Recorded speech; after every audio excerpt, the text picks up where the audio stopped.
So, as many of you probably know now, I was extremely sick. I was in the nightlife industry for a long time. I moved to New York when I was 16, got into modeling and sort of the nightlife industry. Celebrities, fabulous, all that other shit that was sort of cool and fun at that time. But that got me into certain substances. And then when I switched over to business, I tried to see how can I almost like doping for business world, right? How can I function at my highest level, and how can I do it in a crazy way? Since I was familiar with drugs and what they did to you, all of the different versions of it, how can I alter my mental state to operate at the highest level? And that's essentially what I did, and I did it for years, and it backfired super quickly, of course.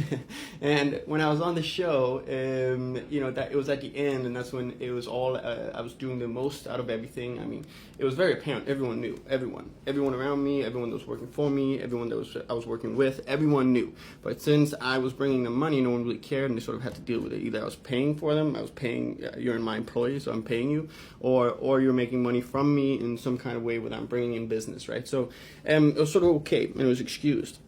And but one of the crazy things that I'm realizing now is I've been sober for almost a year now, right? And so one of the things that I'm realizing is that things do not change just with time. We think they do, but they don't.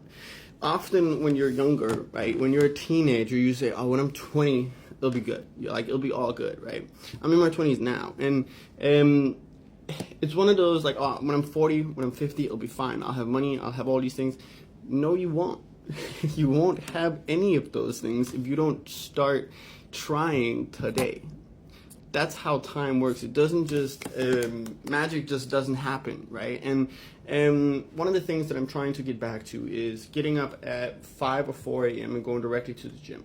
I used to do that, and I used to do that for years, right? Currently, I can't. I've been in recovery, and sort of everything in my brain has to be rewired, right? So it's hard to do, and it's hard to get back to. And I'm trying, I'm failing, and I'm sort of like, damn, like I wish I was just back at that, right? And then today I heard myself thinking, oh, well, take it easy on yourself, and it hasn't been that long since you were really sick, and so it's going to come soon. But I realized with that mindset, that day will never come if I think of it like that. I have to keep trying every day, and I have to keep failing until it happens. And then with time, I will be able to do it, right? And so use time like a compounding investment. Don't use it as a wishing well, if that makes sense. Anyways, have a great day.